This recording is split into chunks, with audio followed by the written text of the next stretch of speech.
நண்பர்களுக்கு வணக்கம். இறுதியாக மீனராசி ராகுகேது பயிற்சி பற்றி பார்த்துட்டு இருக்கிறோம். ஒவ்வொரு ராசிக்கு என்ன நடந்ததுன்னு பார்த்துட்டு வந்துட்டுருக்கோம். இறுதியாக மீனராசியை பார்க்கலாம். இந்த ஆண்டு 2025 வானவியல் மாற்றத்தில் ஒரு 4 கிரகங்கள் பயிற்சியாக இருக்கிறது. அவர் அதிசயமாகவே எல்லாமே யோசிக்கிறாங்க, பார்க்குறாங்க, நினைக்கிறாங்க. ஜோதிடர்கள் உட்பட மக்கள் எல்லாமே ஒரு ஆச்சரியத்தோடு வியப்போடு தான் இருக்காங்கங்கிறது தான் உண்மை. எல்லாருமே ராசி பலன் பார்க்குறீங்க. எல்லா ஜோசியரும் ராசி பலன் வீடியோ போடுறாங்க, எல்லாமே போடுறாங்க. எல்லாமே பார்த்தா அப்படின்னா முக்கால்வாசி யாரை பார்த்து காப்பி அடித்து போடுறாங்கிறது எல்லாருக்குமே தெரியும். என்னுடைய குருநாதர் ஆதித்ய குருஜி அவர்கள் தான்.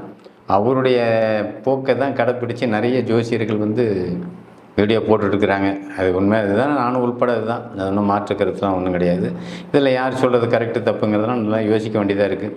இப்போ ராசிக்குள்ளே சனி வந்திருக்கிறாரு. சனி அந்தளவுக்கு ஒரு பெரிய கெடுதல் அங்கே செய்ய மாட்டார். மீனராசியை பொறுத்தளவில் ராசிக்குள்ளே ஜென்மச்சனியாக வந்திருக்கிறார். அப்படிங்கிற போது இயற்கை சுபரான குருவின் வீட்டில் தான் உங்கள் ராசி இருக்குது. அந்த வீட்டில் சனி அடுத்தவராக வரார். அதாவது அவரோட சொந்த வீட்டில் ஆட்சியாக இருக்கும்போது 7.5 சனி நடப்பவர்களுக்கு ஒரு மாதிரியாக பலனும், அதே இன்னொரு வீட்டில் போய் அவர் உட்காரும்போது அங்கே அவருடைய வேகத்தையும் கோபத்தையும் காட்ட முடியாத ஒரு நிலையில் இருக்கக்கூடிய அமைப்பில் இருக்கிறதுனால அங்கே ஒரு மாதிரியான பலன் தான் கண்டிப்பாக நடக்கும். சனி பொறுத்த அளவில் மேஷம் விருச்சிக ராசி கடக சிம்ம ராசிக்காரங்களுக்கு கொடுக்கக்கூடிய கஷ்டங்கள் இந்த ராசிக்காரங்களுக்கு தராது, தனுசு மீன ராசிக்காரங்களுக்கு. அப்போ சனி அங்கே வந்துடுறதுனால பெரிய பாதிப்பு நாங்கள் சொல்கிறதுக்கு இல்லை. குறிப்பாக ஒரு பௌர்ணமி அமைப்பில் பிறந்தவங்களுக்கு இன்னும் கொஞ்சம் நல்லாவே தான் இருக்கும். அப்படி இது ஒரு பெரிய கஷ்டங்கள், துன்பங்கள், துயரங்கள் அப்படிங்கிற மாதிரிலாம் அங்கே வர்றதுக்கு வாய்ப்பு கிடையாது.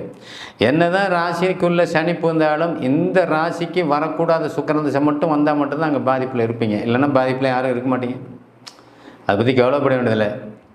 ராசிநாதன் 4ல் புதன் வீட்டில் பகை விடாக இருந்தாலுமே அவர் புதன் வீட்டில் இருக்கார், நல்ல அமைப்பில் தான் இருக்கார். 2ஆம் அதிபதி செவ்வாய் கொஞ்சம் பலகீனம் தான். பலகீனமாக இருந்தாலும் தொழிலில் வருமானத்தில் கொஞ்சம் நிறைய குறைகள் இருக்கத்தான் செய்யும். அது ஒரு 2 மாதம் இருக்கும். அதுவும் ஒன்றும் பெரிய அமைப்புன்னு சொல்கிறதுக்கெல்லாம் இங்கே ஏடு கிடையாது. அதே சமயத்தில் உங்களுக்கு ராசிக்குள்ளே சுக்கிரன் இருக்கிறது ரொம்ப நல்ல அமைப்பு இல்லையா? 3ஆம் அதிபதி ராசிக்குள்ளே இருக்கிறது நல்ல அமைப்பு, ஒரு பாதுகாப்பான அமைப்பு அப்படின்னு தான் நாங்கள் சொல்ல வருவோம். அப்படிங்கும்போது இந்த இடத்துல ஒரு 2.5 வருஷம் 3 வருஷம் சனி இருப்பாருங்கிறத உண்மை. அந்த 2.5-3 வருஷமும் நமக்கு பிரச்சனை வருமா அப்படின்னா, பொதுவாகவே ஜென்மத்தில் சனி வரும்போது விரயங்கள் அப்படின்னு எல்லா ஜோசியரும் சொல்கிறது தான். விரயங்கள் என்ன மாதிரி விரயங்கள்? இப்போ நல்ல விரயங்கள் தான். நல்ல விரயங்களுக்கு பணம் வேணுமே, பணத்தை கொடுப்பார், தொழிலை கொடுப்பார், வருமானத்தை கொடுப்பார், செலவு பண்ண வச்சுருவார், எல்லாமே கொடுப்பார். ஆனால் செலவாகிட்டு இருக்கு. சேமிப்பு பண்ண முடியாதுங்க. உங்களுக்கு தொழிலெலாம் கெட்டு போகாது, வருமானம்லாம் கெட்டு போகாது, பேர் கெடுதல் அது இதெல்லாம் இங்கே நடக்காது. கெட்ட பேர் வாங்குறதுலாம் அதெல்லாம் சும்மா எல்லாமே நடக்கும். வருமானத்தை சேமிக்க முடியாது. அப்போ வருமானத்தை டோட்டலாக செலவு பண்ணிக்கிட்டு போயிட்டே இருக்கிறீங்க. எவ்வளோ காசு இருந்தாலும் பத்தலை சார் பத்தாது. ஆனால் நல்லதுக்காக நடக்கக்கூடிய செலவு சேமிப்பும் போல் நடக்குது. குடும்பத்தில் சுப நிகழ்வு அப்படின்னு சொல்லக்கூடிய திருமணம் போன்ற விஷயங்கள் நடக்குது அப்படின்னா செலவு தான். ஒரு பூமி வாங்குகிறேன், சொத்து வாங்குகிறேன், செலவு தான். ஒரு தொழில் ஆரம்பிக்கிறேன், செலவு தான். அந்த தொழிலுக்கு போடுவீங்க, பட்ஜெட் போடுவீங்க, ஒரு 50 லட்ச ரூபாய்க்கு போடுவீங்க, 1 கோடி ரூபாய்க்கு உட்காந்து அப்புறம் 50 லட்சம் கடன் வாங்கி நீ போட வேண்டியதாக இருக்கும். வளர்ச்சிக்கு உண்டான கடன் அப்படி சொல்லுவோம் நாங்கள். ஏன்? ராசிக்கு 6ல் கேது, தனித்து கேதுவோ ராகுவோ இருந்தால் கடன் இல்லை, நோய் இல்லை. என்ன கடன் இல்லை, நோய் இல்லைன்னு வந்துடலாமா? ஆமாம், கடன் இருக்காது, நோய் இருக்காது.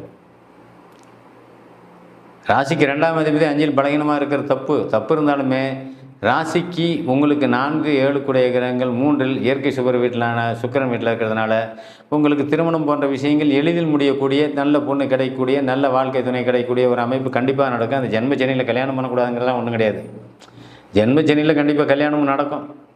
அது தசாபத்தின் அடிப்படையில் கண்டிப்பாக நடக்குது. ஆக நல்ல பொண்ணு கிடைப்பான், நல்ல வாழ்க்கை தரம் அமையும். இதெல்லாமே இங்கே நடக்குது. இது எல்லாமே இங்கே நடக்கக்கூடிய அமைப்பு. தொழிலே இது வரைக்கும் கரெக்டாக எனக்கு செய்ய முடியல, இது வரைக்கும் எனக்கு நல்ல வேலையே கிடைக்கல, இதான் படித்து முடிச்சிட்டேன், நிறைய இடத்துல கம்பெனி ஏறி இறங்கினேன், எதுலேயுமே கிடைக்கல, இப்போ வேலை கிடைக்கும். 7 சனியிலேயே வேலை கிடைக்கும். 7.5 சனியிலேயே அரசு பணியில் அரசு வேலையில் உள்ளவர்கள் எல்லாமே நான் சந்திச்சிருக்கேன், நான் பார்த்துருக்கேன். என்ன சார் 7 சனியில் இருந்தால் ஓடுவாங்க. அது ஆகாத திசைன்னு வரும்போது இப்போ இந்த 7 சனி பாபத்துவமாகி சனி செவ்வாயோட ஜனன காலத்திலேயே சனி இணைஞ்சி இந்த லக்னத்துக்கு இந்த ராசிக்கு வரக்கூடாது சுக்கிரன் தசை வந்துச்சுன்னா ஒரு விட்டு தான் கொடுப்பேன். 6-8ன்னா ஓட வைக்கிங்க, அதில் ஒன்றும் மாற்றமே இல்லை. 6-8 பாபத்துவம் அப்படின்னா ஓட வைக்கும், 6-8 சுபத்துவம்னாலும் ஓட வைக்கும். ஆனால் அது நல்ல வாழ்க்கையை கொடுக்கும். இது ஓட வச்சு நம்மளை அசிங்கப்படுத்தி கெட்ட வாழ்க்கையை கொடுத்தோம் தான் விஷயம். ரெண்டுக்குள்ள வித்தியாசம் தான். 6-8 பாபத்துவம் வெளியூர் போய் அசிங்கப்பட்டு உள்ளூரில் அசிங்கப்பட்டு அவமானப்பட்டு வெளியூர் ஓடி போடுவீங்க. 6 8 சுபத்துவம். இங்கேருந்து போகும்போது பெருமையாக சொல்கிற அளவுக்கு என் பையன் வெளிநாடு போகிறேன் அப்படின்னு சந்தோஷப்பட்டு சொல்கிற அளவுக்கு என் பையன் சம்பாதிக்க போகிறான் 2 லட்ச ரூபா சம்பளம் சொல்கிற அளவுக்கு நல்ல பேரோடு இங்கேருந்து வெளியே அனுப்புவோம். வித்தியாசங்கள் பதப்படுத்துது இல்லைங்க. அதனால் உங்கள் தசாபுத்தி அமைப்பில் பாவத்துவமான ஒரு அமைப்பு இருக்கும்போது என் ஜென்மச்சனி கூடுதலான பிரச்சனையை பண்ணும். ஒருத்தனுக்கு 7 லட்சம் எனக்கு ஒன்றுமே பண்ணலன்னு சொல்கிறவங்களாம் இருக்கான். காரணம் என்ன? இப்போ நான் சொன்ன சுபத்துவம் அவ்வளோதான். நான் சொன்னேன்னு சொல்லக்கூடாது. இந்த வரியை சுபத்துவத்துக்கு சொந்தக்கார வார்த்தையே சுபத்துவத்துக்கு பாவத்துவம் சுபத்துவங்கிறதுக்கு சொந்தக்காரதே வேறு ஒருத்தர். அது வேறு யாரும் இல்லை, எல்லாருக்கும் தெரிஞ்ச ஒருத்தர் தான். அந்த வார்த்தைக்கு சொந்தக்காரர் அவர். இதை நான் ஏன் பெருமையாக சொல்கிறதுக்கெல்லாம் ஒன்றும் இல்லை. அதை நான் காப்பி அடித்து தான் சொல்கிறேன். அதை விட்டுருங்க, அந்த சமாச்சாரம் வேண்டாம். மொத்தம் நல்லாயிருக்கும். சுபத்தொடர்பு அப்படிங்கிற அமைப்பில் சுபத்துவமாக 6 8 தசாபுத்திகள் நடக்கிறதுக்கும் பாவத்துவம் நடக்கிறதுக்கும் வித்தியாசம் இதுதான் அப்படிங்கிற அமைப்பு. ஆக சுபத்துவமாக இருக்கக்கூடிய அமைப்பில் வெளிநாடு போகக்கூடிய அமைப்பில் இருக்கக்கூடியவர்கள் கண்டிப்பாக ஒரு சுக்கரன் திசை உச்ச சுக்கரனாக இருந்து பாவத்துவம் இல்லாமல் இருந்துச்சுன்னா கண்டிப்பாக வெளிநாடு போவீங்க, நல்ல வேலையில் உட்காருவீங்க, சம்பாதிப்பீங்க, அங்கேருந்து பணம் அனுப்பிச்சு வீட்டை கட்டுவீங்க, கூட பிறந்தவங்களுக்கு கல்யாணத்துக்கு உண்டான வசதி வாய்ப்பை ஏற்படுத்தி கொடுத்துவீங்க, சொத்து சுகத்தை சேத்திர அமைப்பை ஏற்படுத்தி கொடுத்தீங்க. இது எல்லாமே கண்டிப்பாக செய்யும். ஆக ஜென்ம சனி வந்துருச்சு, ஐயையோ சனி வந்துருச்சு, ஐயையோ ராகு 12 வந்துருச்சு. ராகு 12 வந்தா என்ன?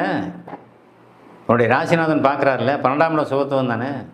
12ஆம் இடம் சுபத்தொடர்பு வரும்போது தான் நீங்கள் வெளிநாடு போகிறீங்க, சம்பாதிங்க. சுக்கரன் திசை நடந்துச்சுன்னா வெளிநாடு போவீங்க, சம்பாதிப்பீங்க அப்படின்னு நாங்கள் சொல்கிறோம். 3 8 அதிபதி 8லேயே நின்னாலும் சரி 3 நின்னாலும் சரி உன்னை வெளியே அனுப்புமே. அப்போ சுக்கரனுடைய காரத்துக்குள் அத்தனை செயல்பட ஆரம்பிச்சிருமில்ல. சுக்கரனுடைய காரத்தில் என்ன? மறைஞ்சிருந்து வீடு கட்டுவேன். நீ வெளியில் இருப்ப, பணத்தை அனுப்புவேன். அப்பா வீடு கட்டிகிட்டு இருப்பார், தம்பி வீடு கட்டிகிட்டு இருப்பார். எல்லா வேலையும் செய்யறதுக்கு ஒரு ஆள் தேவைப்படுது. உனக்கு பணம் அனுப்புகிற வேலை மட்டும்தான் ஒன்றுது. அதெல்லாம் நீ செய்ய முடியும். அப்போ அந்த அமைப்பில் உங்களுக்கு செல்வாக்கை பெரிதுபடுத்தக்கூடிய அமைப்பில் இந்த 7 சனி வளர்ச்சிக்கு உண்டான அமைப்பை ஜாஸ்தி கொடுக்கும். என்ன? சுபமாக உங்களோட சேர்ந்து இருக்க முடியாது. அது ஒரு பிரிவு தான். இதுக்கு பேர் சுப பிரிவுன்னு எங்கள் குருநாதர் அப்படி சொல்லுவார். சுப பிரிவு. நீ ஒன்று சண்டை போட்டுக்கிட்டு கோவிச்சிக்கிட்டு என் வீடே வேணாம், சொத்தே வேண்டாம், வாசலாம் வேண்டாம் அப்படி போடல. அது துக்கமான பிரிவு. இது சுப பிரிவு. இன்ட்ரெஸ்ட்டாக அப்பா அம்மா விட்டு பிரிஞ்சு வேலைக்கு போகிறது ஒரு சுப பிரிவு. அப்போ அந்த வேலையெல்லாம் அங்கே உங்களுக்கு கொடுக்குறாரு. அப்போ நல்ல தொடர்பு, நல்ல வாழ்க்கை துணை இதெல்லாம் இங்கே பெற்றவங்க பார்த்து வச்சுருப்பாங்க. நீ திடீர்னு வருவே, கல்யாணத்துக்கு பண்ணுவேன், பண்ணிக்கிட்டு திரும்ப கூட்டிகிட்டு போயிடுவேன். சில பேருக்கு வெளிநாட்டில் இருக்கிறீங்க, திடீர்னு நமக்கு அந்த வெளிநாட்டு எண்ணங்கள் துண்டாகும். இல்லைங்க நாம் இங்கே வந்துடலான்னு இருக்கிறேன். வருவீங்க. இங்கே தொழில் தொடங்குவீங்க. அந்த பணத்தை வச்சு தொழில் தொடங்கி தொழில் சிறப்பாக தான் நடக்கும். 7 சனிலாம் உங்கள் பாருங்கள், 7 சனியில் வளர்ச்சிக்கு உண்டான பவர் அதிகமாக போயிட்டே இருக்கும். கெடுதலுக்கு உண்டான பாவகம் ரொம்ப கம்மி தான். என்ன 7 சனியை விட்டு அந்தாண்ட பாதச்சனியாக போகும்போது மட்டும் உங்களுக்கு என்ன பெரிய கெடுதல் வந்துருமானா கண்டிப்பாக இல்லை. ஏன்னா சனி நல்லதாக இருக்கும்போது கண்டிப்பாக அவ்வளோ பெரிய கெடுதல்லாம் செய்ய மாதிரி. ஜென்மச்சனி அப்படிங்கும்போதெல்லாம் இங்கே ஜென்மத்தில் சனி, நாங்கள் ஜென்மச்சனி சந்தித்து தான் நானும் வர்றேன். நான் கும்பராசி தான், ஜென்மச்சனி சந்தித்து தான் வரேன். இப்போ 2 வருஷமாக ஜென்மச்சனியில் தான் நான் இருந்தேன். அப்போ நான் அனுபவப்பட்டிருக்கேன் இல்லை. இப்போ நீங்கள் நான் மீடியாவில் உட்காந்து பேசிகிட்டு இருக்கேன், ஜென்மச்சனிக்காரன் தான் உட்காந்து பேசிகிட்டு இருக்கேன். என்ன பாதிப்பு என்ன கொடுத்தது? ஒரு சில சங்கடங்கள் ஏற்பட்டிருக்கும், இல்லைன்னுலாம் சொல்ல முடியாது. அந்த சங்கடங்கள் பெரிதளவுக்கு மனதையோ உடலையோ பாதிக்கலைங்கிறது தான் உண்மை. மனமும் உடலும் பாதிக்கிற அளவுக்கு சங்கடங்கள் வந்தால் மட்டும்தாங்க மனிதனுக்கு பிரச்சனை. மனதும் உடலும் பாதிக்காத அளவுக்கு வரும்போது அவன் ஸ்டாண்ட் பண்ணிக்கிட்டான்னு அர்த்தம்.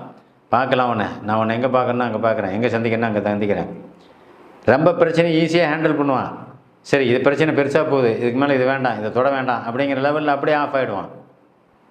அதனால தான் என்ன சொல்கிறேன், ஜென்மச்சனியில் இந்த ராசிக்காரனை பொறுத்தளவில் பிரச்சனையை ஹேண்டில் பண்ண தெரியும், பிரச்சனையை சமாளிக்க முடியும். சமாளிச்சுட்டு அவன் ஜெயிச்சிட்டான்னு அர்த்தம் தானே, அவன் எவ்வளோ பெரிய எதிரியாக இருந்தானே. அப்போ அதெல்லாம் நீங்கள் சமாளிச்சுட்டு வருவீங்க. அதே சமயத்தில் இந்த ஜென்மச்சனி காலகட்டங்களில் தான் சொத்து பிரச்சனை, சொத்தில் கோர்ட்டு கேஸு, அண்ணன் தம்பிக்கு பிரச்சனை, அடிதடி கேஸு இதெல்லாம் இருக்கிறவங்க, இந்த மாதிரி வளர்ப்பறை பௌர்ணமி அமைப்பில் இருக்கிறவங்க, ஜாதகத்தில் 11ஆம் அதிபனுடைய திசாபுத்திகள் ஓடிக்கிட்டு இருக்கிறவங்க கோர்ட்டு கேஸு வழக்குன்னு இருந்தால் கண்டிப்பாக ஜெயிப்பீங்கிறது உண்மை. பாவத்துவம் இல்லாமல் இருக்கணும், அவ்வளோதான் முக்கியம். நீங்கள் ஜெயிப்பீங்களா தோப்பீங்களா அதுதான் அவங்க முக்கியம். சில பேர் ராகு திசை நடக்கிறவர்கள், ராகு திசை நடந்தவங்களும் கொஞ்சம் பாதிப்பு. எங்கே தான் இருந்தாலும் ராகு கோச்சாரத்தில் தானே ராகுவை பார்க்குது. இப்போது 12ஆம் இடத்துல ராகு கோச்சார குரு பார்க்குறாரு. கோச்சார குரு தானே, கோச்சார குருத்தில் ஒரு வருஷத்தில் என்ன நடக்குமோ அதுதான் நடக்கும். ஆனால் காலம் பூராமல் உங்களுக்கு ராகுவும் கேதுவும் அதே இடத்துல இருக்க போகிறது இல்லை. அப்போ அதனால் மாற்றங்கள் எப்போ வருது? ஒருத்தன் நல்லா இருக்கிறான், திடீர்னு பார்த்தா குடியாரனா போயிடுறான். எப்போ வருது? தசாபுத்தி அமைப்பில் தான். தசாபுத்தி மாறும்போது அங்கே எல்லாமே மாறுது, கோச்சாரங்கள் மாறும்போது எல்லாம் மாறுது.